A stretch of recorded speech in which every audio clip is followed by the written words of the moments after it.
दुश्मन ने हमारी सरहदों को लांघा, सोचा हिंदुस्तान चुप रहेगा, मगर जवाब ऐसा मिला कि दुश्मन खुद अपनी कब्र खोदने लगा।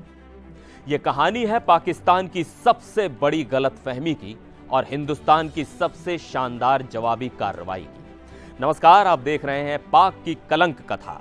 मैं हूं सिद्धार्थ प्रकाश और आज की कहानी उस वक्त की है जब पाकिस्तान ने हिंदुस्तान की ताकत को हल्के में लिया, मगर जवाब ऐसा मिला कि उसके सैनिक अपने जूते छोड़कर भागे। 1965 की गर्मियां थीं।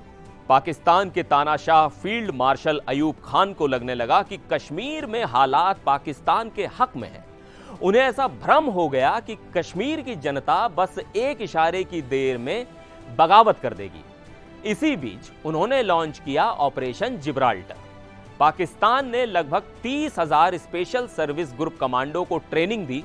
इनका मिशन था गुपचुप तरीके से कश्मीर में घुसना, वहां दंगे फसाद करवाना और एक सशस्त्र विद्रोह खड़ा करना। पाकिस्तानी सैनिकों ने कश्मीरी कपड़े पहने, खुद को लोकल बताया और एलओसी पार कर कश्मीर में दाखिल हो गए। ये थे घुसपैठिए, छल से लड़ने वाले, नापाक इरादों वाले, मगर ये भूल गए कि ये हिंदुस्तान है जहां हर गली मोहल्ला दुश्मन की चाल समझ लेता है। पाकिस्तान ने सोचा था कि हिंदुस्तान बिखर जाएगा, लेकिन उसका यह ऑपरेशन जिब्राल्टर ऑपरेशन फेलियर बन गया। कश्मीर के स्थानीय लोगों ने पाकिस्तानी घुसपैठियों की रिपोर्ट करनी शुरू की। घाटी में तैनात भारतीय सेना की 19वीं डिवीजन ने मोर्चा संभाला। कई जगह पाकिस्तानी घुसपैठिए मारे गए, कई पकड़े गए। इनमें से कुछ तो अपने पाकिस्तानी आईडी के साथ मिले, जो खुद सबूत बन गए। पाकिस्तान को लगा कि अब सीधी लड़ाई से बात बनेगी और इसीलिए उसने 1 सितंबर 1965 को ऑपरेशन ग्रैंड स्लैम शुरू कर दिया। मकसद था अखनूर ब्रिज पर कब्जा करना और कश्मीर को भारत से काट देना। मगर भारत ने क्या किया? पलटवार, और ऐसा पलटवार कि दुश्मन कांप उठा। 6 सितंबर 1965 भारतीय सेना ने युद्ध की घोषणा किए बिना सीधा लाहौर की ओर कूच किया। ऑपरेशन नेपाल के तहत भारतीय सेना लाहौर के पास तक पहुंच गई। पाकिस्तान के होश उड़ गए। सोचा था कि कश्मीर मिलेगा और यहां राजधानी खतरे में पड़ गई। भारतीय वायुसेना ने भी मोर्चा संभाल लिया। पाकिस्तानी एयरबेस पर ताबड़तोड़ हमले हुए। हाजीपीर पास, जिस पर पाकिस्तान का कब्जा था, उसे भारतीय जवानों ने वापस ले लिया। सियालकोट सेक्टर में भारतीय सेना ने पाकिस्तानी टैंकों की सबसे बड़ी टुकड़ी को रोका। यहीं पर हुआ था असम रेजिमेंट और गनर्स का शौर्य प्रदर्शन, जिसने पाकिस्तान के पट्टन टैंक ध्वस्त कर दिए थे। अब जरा सोचिए, लाहौर से महज 15 किलोमीटर दूर बरकी गांव, वहीं पर मौजूद बरकी पुलिस स्टेशन, और उस पर लहरा रहा था हिंदुस्तान का तिरंगा। जी हां, यह कोई कल्पना नहीं, ऐतिहासिक सच्चाई है।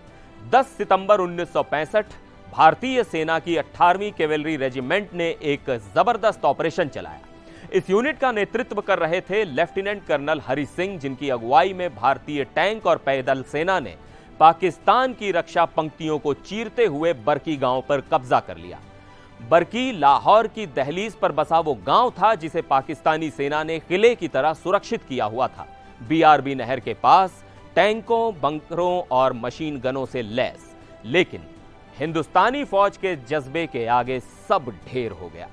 बरकी पुलिस स्टेशन पर कब्जा करने के बाद वहां तिरंगा फहराया गया।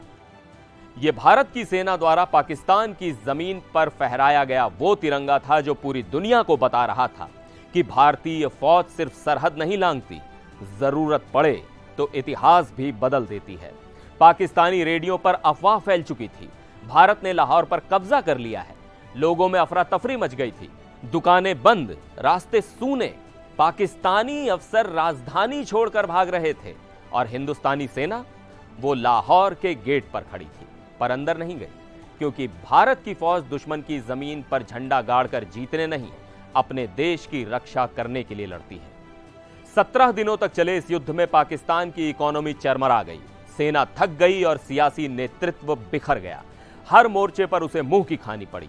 इस युद्ध में भारत ने पाकिस्तान के 471 टैंक तबाह किए, 200 से ज्यादा पोस्ट कब्जे में ली और लाहौर, सियालकोट और कश्मीर सेक्टर में पाक सेना को पछाड़ दिया। 22 सितंबर 1965 को युद्ध विराम हुआ, संयुक्त राष्ट्र की अपील पर। लेकिन एक बात पूरी दुनिया समझ चुकी थी, भारतीय सेना को छेड़ने का मतलब है खुद को मिटाने का न्योता। अंततः सोवियत संघ की मध्यस्थता से 10 जनवरी 1966 को ताशकंद समझौता हुआ।